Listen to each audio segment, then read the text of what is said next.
Hello class 12th, this is Hritik SR Jha. Welcome to नो अकेड online. बहुत सारे स्टूडेंट्स बोल रहे थे कि सर आप रे ऑप्टिक्स और कुछ जो थोड़े से खतरनाक टाइप के चैप्टर्स हैं उनके आप डेरिवेशंस करवा दीजिए। तो मैंने सोचा कि इस वीडियो में मैं आपको सारे डेरिवेशंस करवा देता हूँ ताकि आपको बहुत ज़्यादा हेल्प हो एग्ज़ाम में और आप अच्छा परफॉर्म करके आ सकें। तो मैं यहाँ पे लिख के बताता चीज़ें तो टाइम ज़्यादा खपत होती, क्योंकि लिखने में प्लस उसको समझाने में डबल टाइम लगता। तो मैंने सोचा कि जो पीडीएफ मैंने आपको दिया है उसी पीडीएफ के अकॉर्डिंग मैं आपको हर चीज़ समझा देता हूँ यहाँ पे। चलिए स्टार्ट करते हैं। वीडियो थोड़ा सा लंबा हो जाएगा वीडियो, बट हाँ अगर आप इसको पढ़ लेंगे तो आपका एक अच्छा रिवीजन हो जाएगा। तो चलिए स्टार्ट करते हैं हम लोग अपने चैप्टर को। अभी let me check one time कि सब कुछ फिट है नहीं है, everything is good. So let's go and let's start the chapter. Okay, so these all are basics from the chapter and I assume that you all know all these topics, okay, very well. So I will not explain all this topic, but I will explain all the derivations today. Okay, so now our first derivation is mirror formula for concave mirror. नहीं करना है, don't do this, okay, क्योंकि नहीं आता है। ठीक, क्यों करवाया मैंने? क्योंकि ज़रूरी होता है, क्योंकि एक बेसिक्स चीज़ें हैं, करवाना ज़रूरी था। ये फॉर्मूला होता है, इसमें न्यूमेरिकल आता है 1/f equal to 1/u plus 1/v। Okay, then we have refraction of light. Refraction of light में आप हमें जो है, हमें जो पढ़ना है, जो डेरिवेशन हमको करना है, let me show you that derivation. So our first derivation from this ray optics is refraction through spherical surfaces and this will be our first derivation. ये देखो, ये होता है हमारा पहला डेरिवेशन। तो मैं आपको समझा देता हूँ कि कैसे करना होता है। पहली बात, मैं पीडीएफ ओपन कर लूँ जो मैंने आपको इंपॉर्टेंट क्वेश्चन का दिया है। उसमें जो जो क्वेश्चंस हैं उन्हीं के अकॉर्डिंग हम लोग पढ़ेंगे। कोई भी अननेसेसरी चीज़ें अभी आपको मैं नहीं बताऊँगा। तो एक तो मैं आपको अभी बताऊँगा एस्ट्रोनॉमिकल टेलीस्कोप, फिर बताऊँगा ये अपना μ-1/r वाला डेरिवेशन, फिर बताऊंगा lens formula, refraction through lens, फिर ये बताऊंगा मैं आपको। ठीक है, तो चलिए मैं आपको स्टार्ट करते हैं। तो no I don't want to search anything. Okay, so let's start. This is ray optics.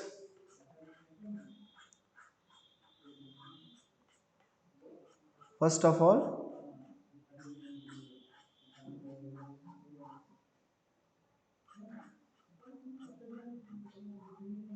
Refraction, spherical refraction,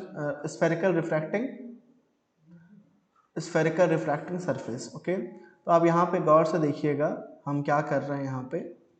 यहाँ पे एक जो है रिफ्रैक्टिंग सरफेस है, ये दिख रहा होगा। ये इधर सॉलिड है ना, ये पूरा सॉलिड है। अब यहाँ पे क्या, यहाँ पे रखा है ऑब्जेक्ट।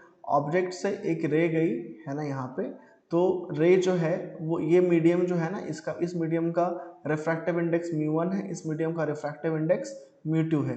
ये रेयर मीडियम है और ये जो μ2 है ये डेंसर मीडियम है।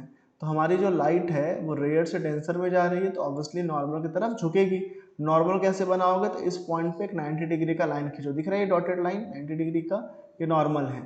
तो ये जो लाइट है जब ये रेयर से डेंसर में जाएगी तो ये जो नॉर्मल है, नॉर्मल, ये नॉर्मल इसके तरफ झुकेगी। देखो तो ये लाइट झुक गया यहाँ पे, यहाँ बना इमेज, यानी इस ऑब्जेक्ट का जो इमेज है वो यहाँ बना। अब ठीक है, गॉट इट। अब ये जो नॉर्मल है, ये नॉर्मल जहाँ टच करता है, हमसे याद रखना, वो होता है सेंटर ऑफ कर्वेचर। फिर जो एंगल ऑब्जेक्ट बनाता है उसको अल्फा बोलते हैं, जो एंगल इमेज बनाता है उसको बीटा बोलते हैं, और जो एंगल आपका centre of radius of curvature बनाता है, सेंटर ऑफ कर्वेचर बनाता है, उसको बोलते हैं गामा। ये गामा है। तो तीन एंगल है, alpha, beta, gamma. Got it. अब चलिए, अब यहाँ पे एक और चीज़ याद रखना होता है कि इस पॉइंट ए से यहाँ पे एक परपेंडिकुलर ड्रॉ करना होता है ताकि हमें एक स्ट्रेट लाइन मिल सके और हम इसको एक राइट एंगल ट्रायंगल की तरह एज्यूम कर सके। चलिए तो आगे बढ़ते हैं। आगे देखो हमारे पास अल्फा, बीटा, गामा। अल्फा क्या है? एंगल जो ऑब्जेक्ट बनाता है, तो angle subtended by object. Beta क्या है? Angle subtended bye image. और गामा क्या है? गामा है एंगल सबटेंडेड बाय नॉर्मल। ठीक है, अब चलिए, अब फ्रॉम ट्राइंगल AOC, ट्राइंगल आपको दिख रहा होगा AO और ये आपका C, triangle AOC। Triangle AOC आपको ऐसा दिख रहा होगा, ठीक है, ट्राइंगल AOC, गॉट इट। और यहाँ पे ये होगा I, देखो तो ट्राइंगल AOC और बाहर क्या निकला होगा I। तो देखो अंदर के हम लोगों ने पढ़ा है ना एक्सटीरियर एंगल थ्योरम कि अंदर के दो एंगल का सम बाहर के एंगल के बराबर होता है। तो एंगल कौन कौन सा, अल्फा है एक, और यहाँ पे कौन है, गामा। तो इन दोनों का, अल्फा और गामा, इन दोनों का सम इस I के बराबर होगा। तो देखो क्या लिखा है, अल्फा प्लस गामा बराबर I। उसके बाद लिया हमने ट्राइंगल ACI, ट्राइंगल AC और क्या लिया हमने I, ACI। यहाँ भी देखो, यहाँ भी बाहर वाला एंगल गामा है, अंदर वाला एंगल है बीटा और R, ये R है, angle of incidence, angle of refraction, beta और R।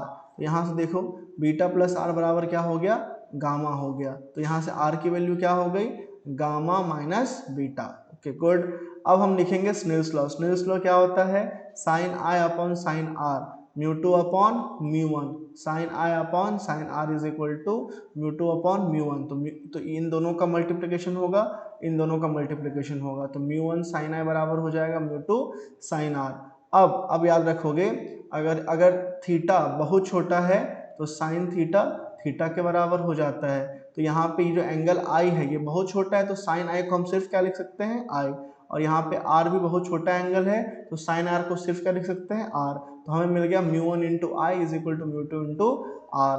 अब देखो यहाँ पे ये हमने पहले से I की वैल्यू और पहले से R की वैल्यू निकाल के रखी हुई है, तो ये I की और ये R की वैल्यू उठाओ और यहाँ पे यहाँ I और R में देखो रख दिया। अब क्या करो, शॉर्टकट बता रहा हूँ, अल्फा को लिखो 10 अल्फा, बीटा को लिखो 10 बीटा और गामा को लिखो 10 बीटा। एकदम अंदर डीप में नहीं जाने वाला कि मैं ऐसा क्यों कर रहा हूँ, ऐसा इसलिए करते हैं because when angle is very small sine of any angle is equal to angle itself and tan of any angle is equal to angle itself. Okay, so now we have, so this alpha becomes 10 alpha, this gamma becomes 10 gamma, and this gamma is also 10 gamma, and then this beta is become 10 beta. Now we have to take the another triangle AMO, okay, something like AMO, I need MO, सुना है इस चीज को आपने, AMO, and where is O, where is O, this is O, AMO. So in this AMO, now let me give you some hint, like here we have 10 alpha, 10 gamma, 10 beta. So you have to find 10 alpha first, then 10 beta and then 10 gamma. अब देखो 10 alpha प्राप्त करना है पहले, फिर 10 beta और फिर 10 gamma। अब 10 alpha प्राप्त करने के लिए कौन सा ट्राइंगल लेंगे जिसमें अल्फा है, अल्फा किस ट्राइंगल में है, AMO में। 10 बीटा प्राप्त करने के लिए कौन सा एंगल लेंगे जिसमें बीटा है, बीटा कौन से राइट एंगल ट्राइंगल में है, AMI में। और 10 गामा प्राप्त करने के लिए कौन सा ट्राइंगल यूज करेंगे जिसका एंगल गामा है, तो गामा यहाँ ये है ना, गामा ये एंगल, ये कौन सा ट्राइंगल है, AMC। तो ये 3 ट्राइंगल यूज करेंगे। देखो किया होगा, देखो AMO यूज किया तो 10 अल्फा मिला, वही परपेंडिकुलर अपॉन बेस लगाकर, और AIM यूज किया तो 10 बीटा मिला, और AMC यूज किया तो 10 गामा मिला, और तीनों की वैल्यू मिल गई। तीनों की वैल्यू देखो, 10 अल्फा की वैल्यू मिल गई PA अपॉन PO, तो जहाँ पे 10 अल्फा था वहाँ क्या रख दिया, PA अपॉन PO। अब 10 गामा की मिल गई AP अपॉन PC, तो जहाँ पे गामा था वहाँ क्या रख दिया, PA अपॉन PC। और 10 बीटा की वैल्यू मिल गई हमको क्या, 10 बीटा की वैल्यू मिल गई PA अपॉन PI, तो जहाँ पे 10 बीटा था वहाँ क्या रख दिया, PA अपॉन PI। देखो यहाँ पे भी PA सब में से PA कॉमन, ये बचा 1 अपॉन PO, ये बचा 1 अपॉन PC बराबर, इसमें से PA कॉमन, PA क्या हो गया होगा, कैंसिल। तो ये बचा mu 1 upon PO plus 1 upon PC बराबर mu 2 1 upon PC minus 1 upon PI। अब देखो PO क्या है, PO है देखो P से O तक की दूरी, तो देखो पोल से ऑब्जेक्ट की दूरी को ऑब्जेक्ट डिस्टेंस U कहते हैं, तो PO क्या है, ऑब्जेक्ट डिस्टेंस U है, PO है ऑब्जेक्ट डिस्टेंस U। लेकिन ये नेगेटिव क्यों है, क्योंकि हम लोग इंसिडेंट रे के अपोजिट में मापने के लिए आ रहे हैं। साइन कन्वेंशन कहता है कि जब भी आप इंसिडेंट रे के ऑपोजिट में मेजरमेंट करने आओगे तो वैल्यू नेगेटिव होगा। तो ऐसे ही हम क्या कर लेंगे, पीओ निकाल लेंगे, पीसी निकाल लेंगे। तो पीओ तो हो गया ऑब्जेक्ट डिस्टेंस, पीसी है रेडियस ऑफ कर्वेचर, और पीआई क्या है, तो आप खुद देख लो पीआई क्या है। मैं आपको क्या बताऊं पीआई क्या है। यहाँ पे अगर आप गौर से देखो, P से लेकर I तक की दूरी, P से लेकर I तक की दूरी, ये क्या इमेज डिस्टेंस, और ये पॉजिटिव होगा। इमेज डिस्टेंस को क्या मानते हैं, V, और ये पॉजिटिव होगा क्यों, क्योंकि रे भी इधर जा रही थी इधर, और हम भी इधर ही जा रहे हैं। तो इस तरीके से हमने PO, PC, PI की वैल्यू निकाला, उसको PO, PC, PC, PI की जगह पे रख दिया। रखने के बाद सॉल्व करोगे, सॉल्व करने के बाद इधर उधर उसको फेंकोगे, आगे पीछे करोगे, आपको फाइनली आपका आंसर मिल जाएगा। उसके बाद जो एक डेरिवेशन आपको करना है जो बहुत इंपॉर्टेंट है, वो है ये वाला डेरिवेशन। एक मिनट,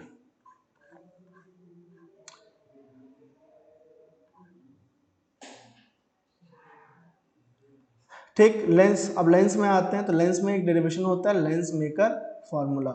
इसका डायग्राम थोड़ा सा अटपटा होता है, ध्यान से देखेंगे। देखो क्या हो रहा है, ये आपका, मैं आपको बनाता हूँ, ये आपका जो है, एक मिनट मैं थोड़ा सा गाढ़ा ले लूँ ताकि आपको समझ में आए। देखो ये आपका जो है एक लेंस है, सबको दिख रहा होगा, ये है एक लेंस, ध्यान से देखना है, ये चैप्टर के ज़्यादा इंपॉर्टेंट ये लेंस है। ओके, बहुत अच्छी बात है। और ये है इस लेंस का ऑप्टिकल सेंटर, ये भी बहुत अच्छी बात है। अब मैं क्या कर लेता हूँ, अब देखो, अब यहाँ पे समझना हो क्या रहा है ना, एकदम सिंपल सी बात है। अब देखना, ये है आपका ऑब्जेक्ट, ठीक है, ये है आपका ऑब्जेक्ट। हाँ, ऑब्जेक्ट से एक रे जो है ना वो गई, इंसिडेंट हुई, और इंसिडेंट होने, अब देखो लेंस में दो सरफेस होते हैं, ये सरफेस 1 है और ये लेंस का सरफेस 2 है। लेंस में दो सरफेस होते हैं। अब एक लाइट गई, अब बहुत अच्छी बात है, लाइट गई, वेरी गुड।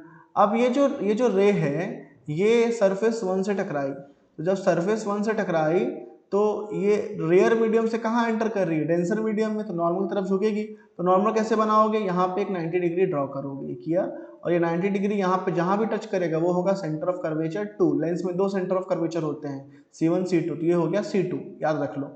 अब हमारा जो ये लाइट है, ये नॉर्मल दिख रहा है, नॉर्मल के तरफ झुकेगी, है ना, ये नॉर्मल के कहाँ झुकेगी, तरफ झुकेगी, ठीक। तो ये देखो, ये लाइट थी, ये नॉर्मल की तरफ झुक गई, अच्छी बात है, ये झुकी, यहाँ पे झुक गई, यहाँ पे देखो, यहाँ पे, ठीक। अब यहाँ पे जैसे ही झुकी तो इसका एक क्या ले लो, आउटलाइन ले लो, ये यहाँ पे टच होगा, तो ये बन गया आई। अब बात समझना, ये लाइट जो है, मैं जो समझाना चाह रहा हूँ उस बात को एकदम गौर करना, एकदम गौर। देखो एक बार फिर से समझ लो इस चीज़ को, बहुत इंपॉर्टेंट चीज़ है लेंस का डायग्राम समझना। लेंस का डायग्राम लोग नहीं समझते हैं, लोगों को इश्यू हो जाता है। तो पहले मैं ब्लू ले लेता हूँ, ठीक है। तो मैंने क्या बताया कि ये आपका एक लेंस है, ये ब्लू से करता हूँ इसको, ये आपका एक लेंस है, अच्छी बात है। अब मैं लेता हूँ रेड, ठीक, या चलो ये ले लेता हूँ। अब एक लाइट ऑब्जेक्ट से जो रे है ना वो जाके इंसिडेंट हुई, ये इंसिडेंट हुई, ऑब्जेक्ट से रे जाके इंसिडेंट हुई। अब आप याद रखोगे, अब इंसिडेंट होने के बाद तो ये देखो यहाँ पे दो सरफेस है, एक सरफेस 1 और सरफेस 2, लेंस में दो सरफेस होते हैं। तो सरफेस 1 से जब ये पीली वाली लाइट टकराएगी तो ये मुड़ेगी, क्योंकि ये डेंसर से कहाँ जा रही है, रेयर्स मीडियम से कहाँ जा रही है, डेंसर मीडियम में। तो हमें एक नॉर्मल ड्रॉ करना पड़ेगा। तो ये देखो, ये है आपका एक नॉर्मल जो हमने ड्रॉ किया है, और नॉर्मल कहाँ टच करेगा, याद रखोगे, नॉर्मल इधर टच करेगा C2 को, इधर का नॉर्मल टच करेगा C1 को। अब हम सबको पता है कि लाइट जब रेयर से डेंसर में जाती है तो नॉर्मल की तरफ झुकती है। तो देखो ये लाइट दिख रहा है, ये लाइट पीली वाली लाइट, ये यहाँ ऐसे झुक जाएगी, ऐसे दिखा, झुकी इधर, बाहर नहीं निकलेगी। अब क्या करूंगा मैं, अब क्या करूंगा, इसी यहाँ तक झुकी, अब इसको मैं क्या करूंगा, ट्रेस करके यहाँ तक ले जाऊंगा। तो ये बन गया इमेज आई। अब ये इमेज किसका है, ये इमेज है, ये बन गया आपका इमेज। ये इमेज किसका बना, ये बना इस ऑब्जेक्ट का, कौन से सरफेस पे टकराने की वजह से, S1 पे टकराने की वजह से। अब समझना, अब ये जो पीली वाली लाइट आपको दिख रही है ना, ये पीली वाली लाइट, ये पीली वाली लाइट किससे टकराई है, S2 सरफेस से। S2 सरफेस बोलेगा कि भैया S1 सरफेस का जो रिफ्रैक्टेड रे है, S1 सरफेस के लिए जो रिफ्रैक्टेड रे है वो मेरे लिए, मतलब S2 सरफेस के लिए इंसिडेंट रे है। मेरे लिए कौन सी रे है, इंसिडेंट रे है, ऐसे ही तो बोलेगा। तो मैं इसको ना एक बार यहाँ पे समझाऊं, जगह मुझे खाली मिले, ये देखो यहाँ समझाता हूँ, यहाँ समझना। ये है एक रे, मतलब एक लेंस, ठीक है। अब देखो ये है S1 सरफेस, ये है S2 सरफेस। अब मेरी बात का आंसर देना, लाइट इंसिडेंट हुई, डेंसर से रेयर जा रही है, तो एक नॉर्मल ड्रॉ करूंगा मैं, ये देखो ये नॉर्मल जहाँ टच करेगा वो C2 होगा। अब हमारी जो ये लाल वाली लाइट है ये नॉर्मल की तरफ झुकेगी, तो ये देखो ये नॉर्मल की तरफ झुक गई, इतनी बाहर नहीं जाएगी। अब जब मैं इस झुके वाले पार्ट को ट्रेस करूंगा तो यहाँ बनेगा इमेज, यानी इस ऑब्जेक्ट का इस सरफेस S1 के द्वारा इमेज बनाया गया यहाँ पे। अब नेक्स्ट कहानी में, और नेक्स्ट कहानी में अब ये जो लाल वाली लाइट है, दिख रहा है लाइट, ये लाल वाली लाइट, ये लाल वाली जो जिसको मैंने अभी ब्लू किया है, ये लाल वाली या ब्लू वाली जो लाइट है वो S2 सरफेस से टकरा रही है, S2 सरफेस से टकरा रही है। तो S1 सरफेस की जो रिफ्रैक्टेड रे है, ये ब्लू वाली S1 सरफेस की रिफ्रैक्टेड रे, कौन सी, ब्लू वाली, वो S2 के लिए किसका काम करेगी, इंसिडेंट रे का। अब ये रे भी बाहर जाना चाह रहा है, तो यहाँ भी हमें क्या खींचना पड़ेगा, नॉर्मल, क्योंकि अब रे डेंसर से रेयर में आएगा तो ये नॉर्मल हो जाएगा C1। और ये जो लाइट है, जब हमारा लाइट डेंसर से रेयर में आता है तो नॉर्मल से दूर भागता है, तो अगर ये नॉर्मल है तो इससे दूर भागेगा और ये बनेगा आपका इमेज I1। इसका मतलब इस ऑब्जेक्ट का S1 ने इमेज बनाया यहाँ पे, लेकिन इसी ऑब्जेक्ट का S2 ने इमेज बनाया यहाँ पे। इस तरीके से इस डायग्राम को आपको अच्छे से समझना होता है, देखना होता है। ठीक है, बहुत इंटरेस्टिंग, थोड़ा सा जो है डायग्राम में माथापच्ची होता है, ठीक है। अब समझना मेरी बात को, यहाँ पे दो बार रिफ्रैक्शन हुआ, एक बार पीली वाली लाइट रेयर से डेंसर में गई, और एक बार ये लाल वाली लाइट डेंसर से कहाँ आ रही है, अपना रेयर में। तो रेयर से डेंसर के लिए एक फॉर्मूला होता है, डेंसर से रेयर के लिए एक फॉर्मूला होता है। क्या होता है, रेयर से डेंसर के लिए फॉर्मूला होता है minus μ1 upon U plus μ2 upon V बराबर 1 अपॉन आर μ2 माइनस μ1। अगर आप रेयर से डेंसर में जा रहे हो तो रेयर होगा μ1, डेंसर होगा μ2, तो μ2 माइनस μ1 करोगे, देखो। और दूसरा फॉर्मूला होता है जब आप कहाँ से कहाँ जाते हो, जब आप जाते हो डेंसर से रेयरर के लिए, डेंसर से रेयरर के लिए, उसके लिए ये फॉर्मूला होता है minus μ2 upon U plus μ1 upon V is equal to 1 upon R μ1 minus μ2, ठीक है। उसके बाद देखो, उसके बाद यहाँ पे एक बात याद रखना जो बहुत इंपॉर्टेंट, देखो रेयर से डेंसर के लिए फॉर्मूला तो ये होता है, तो μ1 की जगह पे μ1 है, μ2 की जगह पे μ2 है, लेकिन u की जगह पे तो u ही है, अच्छी बात है। लेकिन v की जगह पे क्या है, v1, क्योंकि देखो रेयर से डेंसर के केस में जो अब इमेज डिस्टेंस है, देखो जब लाइट रेयर से डेंसर जा रही थी तो कौन सा इमेज बना था, ये वाला। तो रेयर से डेंसर के केस में जो इमेज डिस्टेंस है ना, इमेज डिस्टेंस, उसको क्या माना गया है, v1। इसलिए रेयर से डेंसर वाले केस में जहां पे v है ना, वहां पे क्या रखा गया है, v1। और रेयर से डेंसर जब हम लोग जा रहे थे, रेयर से डेंसर जा रहे थे, तब रेडियस ऑफ कर्वेचर कौन सा लेंगे, तब रेडियस ऑफ कर्वेचर लेंगे r1, है ना, r1। तो ये देखो r1 रखा। फिर डेंसर से रेयर में फॉर्मूला देखो, फॉर्मूले में कितना का फर्क है, फॉर्मूले का कितने में फर्क है, यहाँ देखो, यहाँ पे माइनस μ1 अपॉन यू था, यहाँ पे माइनस μ2 अपॉन यू है, यहाँ पे प्लस था, यहाँ भी प्लस है, यहाँ μ2 अपॉन इमेज डिस्टेंस v था, यहाँ μ1 अपॉन इमेज डिस्टेंस v है, यहाँ पे भी 1/r था, यहाँ पे भी 1/r है। यहाँ पे देखो हम रेयर से डेंसर जा रहे थे, इसलिए डेंसर का μ2 था, रेयर का μ1, तो μ2 माइनस μ1 हुआ। यहाँ पे हम लोग डेंसर से रेयर जा रहे हैं, तो डेंसर का तो μ2 था और रेयर का μ1, तो μ1 माइनस μ2 हुआ, देखो फर्क इतना, ठीक है। अब देखो माइनस का माइनस, μ2 का μ2, लेकिन जो u है इमेज ऑब्जेक्ट डिस्टेंस, वहां पे क्या रखा है, v1। क्यों रखा है, क्योंकि डेंसर से रेयर के केस में, डेंसर से रेयर के केस में जो आपका ऑब्जेक्ट होगा, तो देखो रेयर से डेंसर में जो इमेज बना था वही इमेज डेंसर से रेयर के केस में ऑब्जेक्ट का काम करेगा। मतलब डेंसर से जब रेयर में हम जाएंगे तो ये जो इमेज था किसका, पहले का, इसका इमेज, वो इसके लिए ऑब्जेक्ट का काम करेगा। तो जहां u होगा वहां पे क्या रख दिया जाएगा, v1 रखा जाएगा, देखो v1 रखा जाएगा। और म्यू वन और v मतलब क्या होता है, v मतलब होता है इमेज डिस्टेंस। अब डेंसर से देखो ना, डेंसर से रेयर में जब हम गए तो तब कौन सा इमेज बना, ये वाला, तो अब इमेज डिस्टेंस ये वाला लेंगे। इस इमेज डिस्टेंस को हमने क्या माना है, v, तो देखो यहाँ पे क्या रखा है इन्होंने रखा है v, समझ गए। अब क्या करना है, अब इक्वेशन 1 और 2 को जोड़ना है। इक्वेशन 1 आपको यहाँ से मिल गया होगा, यहाँ से मिला होगा इक्वेशन नंबर 1, और यहाँ से मिला होगा इक्वेशन नंबर 2, दोनों को जोड़ देना है, जोड़ देना है दोनों को। दोनों का आप जोड़ दोगे अच्छे से तो आपका काम बन जाएगा, सॉल्व करोगे तो आपको जो है आपका lens formula as it is मिल जाएगा। ठीक है, लेंस फॉर्मूला मतलब ये वाला formula, lens maker formula 1/f is equal to mu minus 1 1/r1 minus 1/r2। ठीक है, उसके बाद लेंस फार्मूला तो बहुत कम ही आता है, इसको मैं नहीं बता रहा हूँ, बहुत कम आता है। मैग्निफिकेशन ऑफ लेंस होता है image distance upon object distance. उसके बाद प्रिज्म, हाँ ये आता है प्रिज्म। देखो अब ये प्रिज्म वाला डायग्राम समझना, बहुत ही इजी डायग्राम है, कुछ नहीं है इसमें। देखो तो पहले मैं क्या करता हूँ, देखो ये लाइट इंसिडेंट हुई, थोड़ा सा डार्क लेते हैं, ये लाइट इंसिडेंट हुई, अच्छी बात है।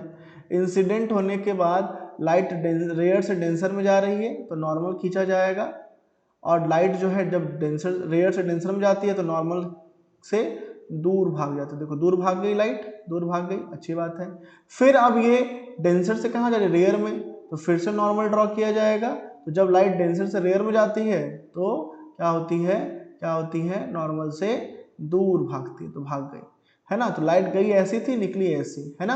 अब इस वाले पार्ट को आगे बढ़ाओगे और इस वाले पार्ट को पीछे बढ़ाओगे, जहां मिलेगा वो बनेगा डेल्टा मतलब होता है एंगल ऑफ डेविएशन। ठीक है, तो मैं जो भी कचरा किया हूँ वो सब मिटा देता हूँ ताकि आपको मैं डायग्राम अच्छे से समझा सकूँ। ये डायग्राम अच्छे से समझ में आ गया होगा कैसे बना है, बहुत ही नॉर्मल डायग्राम है ये। अब यहाँ पे जो कुछ हिंट है वो मैं आपको बता रहा हूँ जो वो काम आएगा।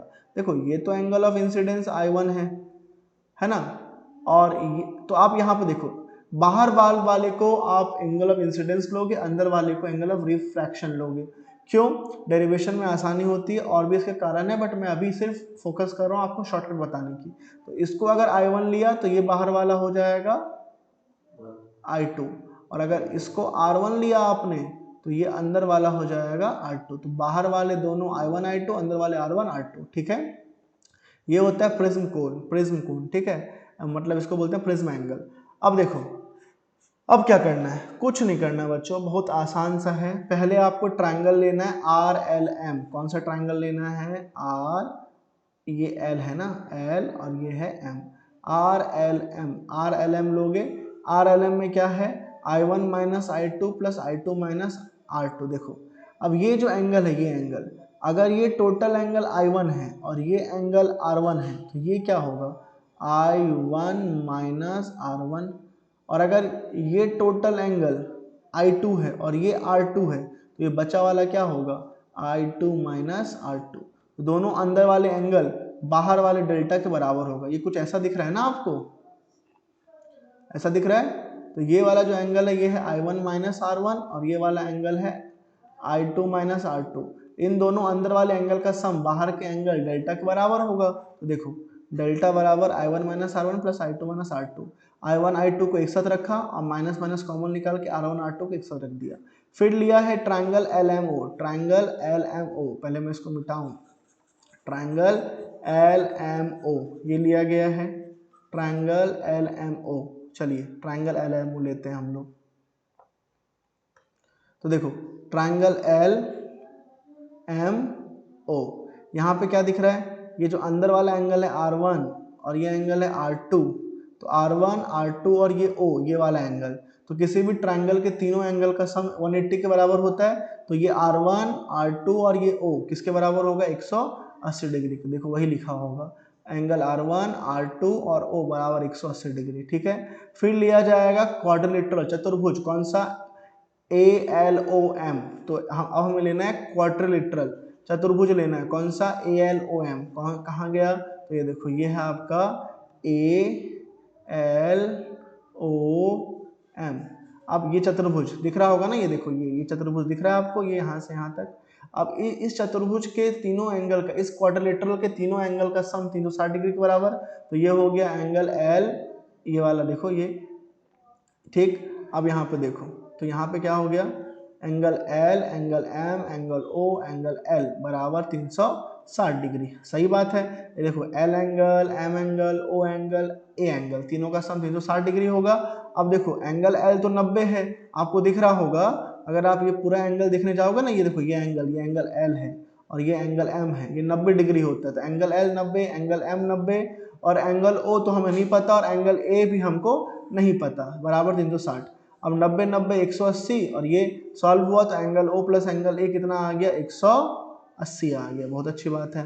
फ्रॉम इक्वेशन 2 एंड 3, इक्वेशन 2 देखो, इक्वेशन 2 का लेफ्ट हैंड, इक्वेशन 2 है ना, इक्वेशन 2 आप देखो, angle R1 plus R2 plus angle O, तो एंगल 2 का left hand right hand side और एंगल 3 का राइट हैंड साइड सेम है, तो ये और ये बराबर होंगे। देखो बराबर हो गया।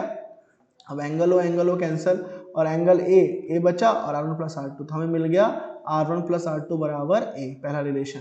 फिर putting this value in equation 1, अब इक्वेशन 1 के पास चलो, इक्वेशन 1 के पास चलो, ये है आपका इक्वेशन 1। इस इक्वेशन 1 में R1 प्लस R2 की वैल्यू रख सकते हैं, क्योंकि R1 प्लस R2 की वैल्यू क्या आया, ए। देखो यहाँ पे delta I1 plus I2 minus इसकी वैल्यू कितनी है, ए। तो देखो डेल्टा बराबर R1 plus I2 minus A. From अब हमें लगाना है स्नेल्स लॉ। स्नेल्स लॉ क्या होता है, स्नेल्स लॉ होता है mu is equal to sine I upon sine R, ठीक है। अब यहाँ पे म्यू बराबर, अब हमने सीखा है कि अगर एंगल बहुत छोटा है आई और आर, तो साइन आई हो सकता है, साइन आर क्या हो सकता है, आर हो सकता है। तो म्यू इंटू आर बराबर कितना हो गया, आई। अब उसके बाद फॉर सरफेस कौन सा, हमारे पास दो सरफेसेस है यहाँ पे। पहला सरफेस है ये ए बी, दूसरा है ए सी, है ना। तो यहाँ पे देखो हम लोग यहाँ पे दिमाग क्या लगाएंगे कि अगर म्यू आर बराबर आई होता है तो म्यू आर वन बराबर आई वन होना चाहिए और म्यू आर टू बराबर आई टू होना चाहिए। अब हमें यहाँ से क्या होगा, आई वन आई टू की वैल्यू मिल जाएगी। तो ये देखो ये यहाँ पे आई वन की वैल्यू और यहाँ पे आई टू की वैल्यू हम डाल देंगे। देखो तो डेल्टा बराबर ये I1 की वैल्यू ये रख दिया हमने, I2 की वैल्यू ये रख दिया, ए का ए। अब यहाँ इन दोनों में से म्यू कॉमन निकाल लूंगा, R1 प्लस R2 क्या निकाला है हमने, ए माइनस ए का ए। तो ये डेल्टा बराबर हो जाएगा म्यू माइनस 1 इंटू ए। चलिए अच्छी बात है। अब फॉर मिनिमम डेविएशन, मतलब मिनिमम डेविएशन के लिए हमें क्या करना होता है, मिनिमम डेविएशन कंडीशन होता है R1 बराबर R2 बराबर R, जहाँ R1 है वहाँ भी R, जहाँ R2 है वहाँ भी R, और होता है I1 बराबर I2 बराबर I, जहाँ I1 है वहाँ भी I, जहाँ I2 है वहाँ भी I। देखो ऊपर तो कुछ नहीं करना है हमको, कुछ नहीं करना है। ये वाला देखो, ये वाला दिख रहा है, डेल्टा बराबर I1 प्लस I2 माइनस ए। तो जहाँ I1 है वहाँ भी I, जहाँ I2 है वहाँ भी I, माइनस ए कर देना है। तो देखो कर दिया हमने, देखो ये देखो। तो डेल्टा हमारे पास फॉर्मूला क्या था, डेल्टा बराबर I1 प्लस I2 माइनस ए। अब जब हम डेल्टा को मिनिमम करेंगे, मिनिमम डेविएशन, तो I1 सिंपली क्या हो जाएगा, I1 सिंपली हो जाएगा I1 हो जाएगा I2 भी हो जाएगा सिर्फ I। समझ में आए ये बात। अब यहाँ से अगर आप सॉल्व करने जाओगे तो I और I 2i माइनस ए और I की वैल्यू क्या मिल जाएगी, delta m plus A by 2, ये I मिल गया। ओके उसके बाद एक और आपने कंडीशन अभी भी पढ़ा, क्या, R1 प्लस R2 बराबर ए, ऊपर में हमने प्रूफ किया। लेकिन जब मिनिमम डेविएशन होता है तो R1 भी R हो जाता है, R2 भी R बराबर ए। तो 2R बराबर ए और R बराबर ए बाय 2। तो देखो R बराबर ए बाय 2। अब हम जानते हैं स्नेल के नियम से म्यू बराबर होता है sine I by sine R. तो म्यू बराबर साइन आई की वैल्यू देखो ये निकला है, delta M plus A by 2 रख दिया आई की जगह पे, और साइन का साइन और आर की वैल्यू ए बाय 2। बस ये प्रूफ हो गया। इतना सब बस आपको करना होता है और आपका काम होता है। थोड़ा सब मुझे पता है कि लेंदी है, बहुत सारा कुछ निकालना होता है, बट हाँ आई होप कि ये देखने से आपको थोड़ा समझ में आया होगा कि हाँ कॉन्फिडेंस आया कि हाँ हो जाएगा। ठीक, इसके बाद इसमें और ऐसा कोई खास डेरिवेशन है नहीं, इतने डेरिवेशन आपको करने हैं और एग्जाम के लिए जाना है। मेरा एक सजेशन रहेगा, आपको अगर टेलीस्कोप और अपना कंपाउंड माइक्रोस्कोप में प्रॉब्लम बहुत ज़्यादा हो रहा है तो उसको आप छोड़ सकते हो क्योंकि दोनों और में रहता है। तो अगर आपने ये डेरिवेशंस कर लिया जो मैंने 3 बताए हैं और उसको छोड़ दोगे तो भी आपका काम चलेगा। नहीं छोड़ना है तो देखो बहुत खास तो होता नहीं है कुछ, कंपाउंड माइक्रोस्कोप या टेलीस्कोप बहुत ही नॉर्मल सी चीज़ें हैं ये सब, ठीक है। आई पीस और ऑब्जेक्टिव लेंस का सारा खेल होता है, देखो यहाँ पे।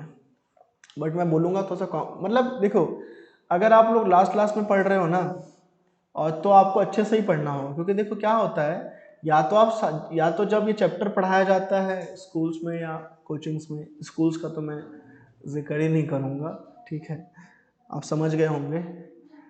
कोचिंग्स में भी मैं जिक्र नहीं करूँगा मैक्सिमम टाइम में, मतलब 100 कोचिंग में से मान लो कोई 2 कोचिंग्स होंगी जो इन चीज़ों को इतना घुस के और कैसे पढ़ना है और बच्चों को याद ना करना पड़े। देखो मतलब हम लोग का कैसा होता है, मेरे स्टूडेंट भी देख रहे होंगे, जब पढ़ाते हैं ना तो इस तरीके से बता देते हैं कि बच्चे को जब रिवाइज करना हो ना तो फिर से सीखना ना पड़े, क्योंकि बच्चा देखो रिवीजन करने में कोई इशू नहीं है, रिवीजन 10 मिनट में होता है एक चैप्टर का, लेकिन जब आप रिवीजन करने बैठो और आपको हर चीज़ फिर से सीखना पड़े, मतलब जो मेहनत मैंने अपने बच्चों के पीछे रे ऑप्टिक्स पढ़ाने के लिए फर्स्ट टाइम किया होगा ना, वो मेहनत मुझे रिवीजन 10 बार के रिवीजन में भी नहीं लगना चाहिए। अगर मैंने बच्चों को एक बार रे ऑप्टिक्स इतना घुस के पढ़ा दिया, हर चीज़ बता दिया, और सेकेंड टाइम जब रिवीजन की बारी आई तो भी बच्चे मेरे से उतना ही टाइम ले रहे हैं जितना मैंने फर्स्ट टाइम दिया था, तो वो इश्यू वाली बात होती है। इसका मतलब ये है कि बच्चे नहीं पढ़ रहे हैं या ध्यान नहीं दे रहे हैं, या कई केसेस में टीचर नहीं समझा पा रहे हैं। बट मेरे केस में मुझे ऐसा लगता है कि मैं जब किसी को समझाता हूँ तो मैं ऐसा समझाता हूँ कि मैं समझता हूँ कि मेरे सामने एक छोटा सा बच्चा बैठा है जो 4-5 साल का है, उसको वो बातें समझ में आ जाए। तो ये बातें तो होते रहती है, अब सिस्टम है क्या बोलोगे, स्कूल्स खुले हैं, बट मुझे पता है ना, मैं अभी आपको बता दूं, चलो मैं बता देता हूँ आपको। कंपाउंड माइक्रोस्कोप बच्चों, कंपाउंड माइक्रोस्कोप जो है 2 लेंसेज से मिलकर बनता है, एक आईपीस होता है और एक ऑब्जेक्टिव लेंस होता है, ठीक है। अब जो इसको बोलते हैं ऑब्जेक्टिव लेंस, कंपाउंड माइक्रोस्कोप का ऑब्जेक्टिव लेंस जो है वो छोटा होता है और आईपीस जो है बड़ा होता है। इस ऑब्जेक्टिव लेंस का ये 2 फोकस, पहला फोकस दूसरा फोकस, इस आई पीस का 2 फोकस, पहला फोकस दूसरा फोकस। तो ये हमारा ऑब्जेक्ट है, ऑब्जेक्ट से 2 रेज निकली, एक पैरेलल और एक गई ऑप्टिकल सेंटर से। ऑप्टिकल सेंटर से जाने वाली लाइट सीधे निकल जाती है, और मतलब सीधे निकल जाती है वहाँ से, और जो रे प्रिंसिपल एक्सिस के पैरेलल होता है वो आफ्टर रिफ्रैक्शन फोकस से होकर जाता है। ये दोनों यहाँ मीट किए, ये छोटी सी चीज़ जो है वो इतनी बड़ी हो गई। अब यहाँ से 2 रे और निकलेगा, एक होगा प्रिंसिपल एक्सिस के पैरेलल, एक जाएगा ऑप्टिकल सेंटर से, लेकिन दोनों रियलिटी में कहीं नहीं मीट करेंगे, इसको पीछे लाने पर ये कहीं मीट करेंगे इमेजिनरी में, और ये बन गया ऑब्जेक्ट का साइज। तो इतना छोटा सा साइज हमने दिया था माइक्रोस्कोप को, उसने इतना बड़ा मैग्नीफाई करके हमें दे दिया। ये डायग्राम है, आसान है, बट क्या है, अगर आपको समझ में आ गया तो बहुत अच्छी बात है, ठीक है, आप ही जाना चाहिए, वैसे बहुत कुछ है नहीं इसमें। अब मैग्निफिकेशन का फॉर्मूला होता है beta upon alpha, angle subtended bye image and angle subtended by object. अब बीटा को हम लिख सकते हैं 10 बीटा और अल्फा को लिख सकते हैं 10 अल्फा, क्योंकि अगर एंगल बहुत छोटा है तो 10 अल्फा अल्फा के बराबर होगा और 10 बीटा बीटा के बराबर होगा। अब जो मेन फंडा है वो यहाँ पे है। अब ये समझाने जाऊंगा तो ऑब्वियसली 10 मिनट खा जाएगा, कि पहले हम लोग लेंगे triangle A dash B dash O two. अब आपको दिख रहा होगा triangle A dash B dash O two, A dash B dash O two, ये ट्राइंगल आपको दिख रहा होगा, ये ट्राइंगल आपको दिख रहा होगा, दिखा ये ट्राइंगल आपको। इस ट्राइंगल में हम लगा देंगे क्या, 10 बीटा, क्योंकि इमेज का ट्राइंगल है ना। 10 बीटा क्या होता है, परपेंडिकुलर अपॉन बेस। सो इस ट्राइंगल में ये एंगल है, इसके सामने वाला परपेंडिकुलर, यानी ये जो ए डैश बी डैश है ये है परपेंडिकुलर। अच्छी बात है, बहुत अच्छी बात है। और क्या कर सकते हो, अब यहाँ पे एक इशू कि हमें इसको शिफ्टिंग करना पड़ता है। शिफ्टिंग कैसे करना पड़ता है मैं आपको बताता हूँ, ये भी चीज़ बता देता हूँ। मैंने कहा ना, तो टाइम टेकिंग हो जाएगा, तो इसीलिए कल एग्जाम है, इतना ज़्यादा स्ट्रेस आप मत लो। होता क्या है कि अब देखो ये ए बी यहाँ रखा है ना, तो हम इसमें कंपलसरी एक फंडा होता है ताकि हम अच्छे से कैलकुलेशन कर सकें कि जहाँ पे इमेज बना है फाइनल, उसके जस्ट ऊपर में आप क्या कर लो, ऑब्जेक्ट को ले लो। तो ये जो ऑब्जेक्ट ए बी था ना, इसको हम यहाँ पे इसकी पैरेलल शिफ्टिंग कर देते हैं। तो इतना मैं अंदर नहीं जा रहा हूँ, अगर आप इसको देख सकते हो तो आप इसको याद कर लो एज इट इज डायग्राम को, और आप कल एग्जाम में लिख के आओ, कोई बहुत बड़ी इशू नहीं है। शॉर्टकट ये है कि नीचे वाला दोनों सेम रहेगा ऊपर में ये आया, डिवाइड कर देना, आपको ये मिल जाएगा। इस तरीके से आप एक तरह से याद कर लो। एकदम मैं बताने नहीं जा सकता, अभी बताने जाऊंगा, बता रहा हूँ टाइम बहुत ज़्यादा बीत जाएगा, और सिर्फ आपको यही नहीं पढ़ना, आपको और भी चीज़ें पढ़नी है। ठीक है, मैं कुछ चीज़ और बताता हूँ अभी आपको। तो ये आपका रे ऑप्टिक्स का होता है, थोड़ा सा बेसिक चीज़ है, मैंने चाहा कि एक बार आपको मैं समझाऊँ, एक बार मैं बताऊँ। ठीक, अब हो जाएगा, आप टेंशन मत लो। आप जितना एफर्ट कर रहे हो ना उसके अकॉर्डिंग क्वेश्चंस आएंगे, और आप बस याद रखो कि छोड़ के नहीं आना है। ठीक है, इस चीज़ का आप ध्यान रखोगे। अब जो आपके पास इजी स्कोरिंग चैप्टर्स हैं, जहाँ से आपके अच्छे नंबर बनेंगे, इजीली नंबर बनेंगे, वो मैं आपको एक बार बता देता हूँ, रुक जाइएगा। तो हमारे पास अब जैसे इलेक्ट्रोस्टैटिक है, ये देखो इलेक्ट्रोस्टैटिक तो मैंने आपको बताया। इजी स्कोरिंग मतलब देखो डेरिवेशंस कौन कौन से आएंगे एग्जाम्स में, वो थोड़ा सा बता देता हूँ आप लोगों को। तो देखो ये डेरिवेशंस 5 नंबर में फिक्स मान के चलो, इनमें से एक तो पक्का रहेगा, 5 नंबर में आता है। उसके बाद आपको मैंने कहा था कैपेसिटर मत पढ़ना तो भी काम चलेगा, क्योंकि और में रहता है इलेक्ट्रिक फील्ड का।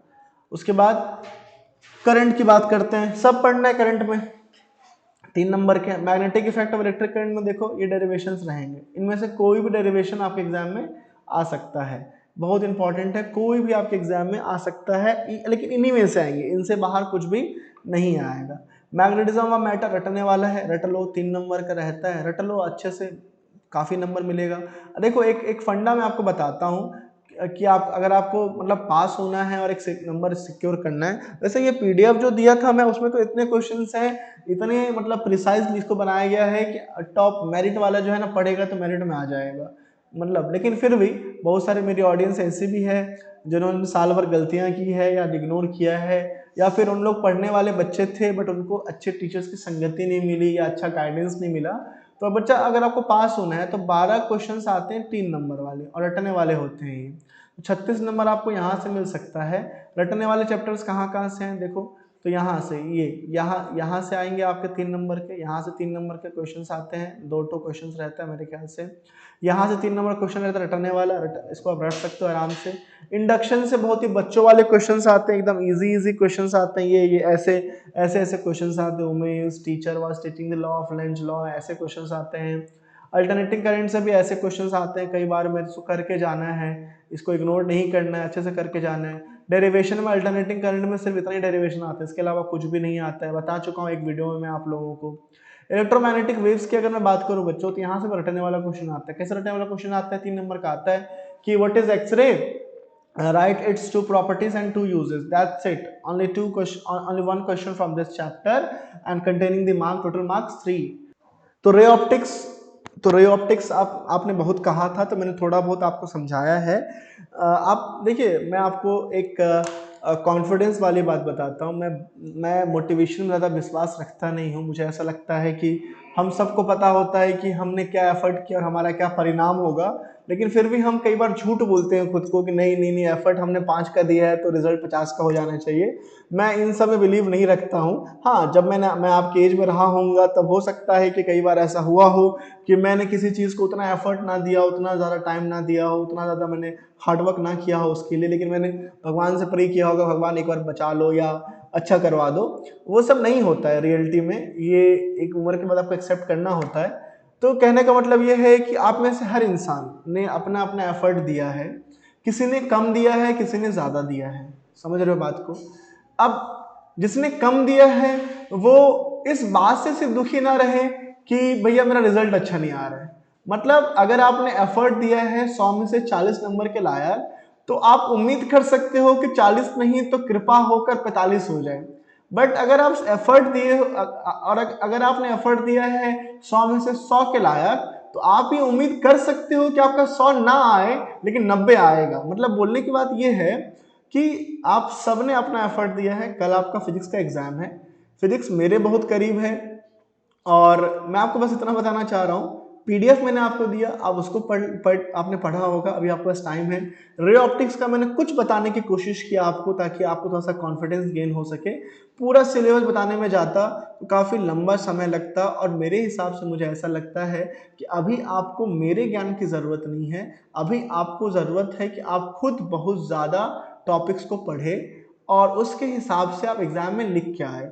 अभी अगर मैं आपको ज्ञान देने बैठूँ 5 घंटे में पूरा सिलेबस करवाऊँ, पूरे डेरिवेशंस तो 5 घंटे में हो ही जाएंगे ना, 18 चैप्टर 15 चैप्टर के, तो वो 5 घंटा मुझे ये लगता है कि मैं तो आपको बता दूंगा, बट अगर आपकी बेसिक्स अच्छी नहीं है, अगर आपका प्रीवियस बैकग्राउंड अच्छा नहीं है, पहले आपने नहीं पढ़ा है उसको अच्छे से, नए टर्म्स आ जाएंगे तो आपको कंफ्यूजन होगा। इससे अच्छा मैं आपके साथ आपके दिमाग के साथ छेड़छाड़ ना करूं। आपसे रिक्वेस्ट है, जितने भी इसमें क्वेश्चंस है ना, जो क्वेश्चंस याद करने वाले, जो डेरिवेशंस नहीं है, उनको पहले आप पढ़ो, बार बार पढ़ो, बार बार रिवाइज करो कल के एग्जाम से पहले तक। और जो डेरिवेशंस हैं उनमें से मैंने सेमीकंडक्टर, अल्टरनेटिंग करंट और रे ऑप्टिक्स तो मैंने बताया ही है, भले ही मैं उतना अंदर जाके नहीं बताया हूँ, I am honest in it कि मैंने आपको उतना अंदर जाके नहीं बताया है, क्योंकि मुझे आपको आपका समय बर्बाद नहीं करना है, मुझे अभी आपके अंदर ज्ञान नहीं ठूसना है। अभी आपको ज़रूरत है कि आप जो भी पढ़े अंतिम दिन वो ऐसा पढ़े कि एग्ज़ाम में जाके वो आपको याद रहे। इसके लिए आपको ज़्यादा से ज़्यादा रिवाइज करना चाहिए, पढ़ना चाहिए। तो कोई ऐसा शॉर्टकट नहीं है यहाँ पे। 3 नंबर वाले क्वेश्चंस जो है, जितने भी इस पीडीएफ में है 3 नंबर वाले क्वेश्चंस, उन सारे क्वेश्चंस को आप कर लीजिए। 3 नंबर के 12 क्वेश्चंस आते हैं, 12 × 3 36 होता है। पासिंग नंबर क्या, उससे ज़्यादा नंबर आपका सिक्योर हो गया।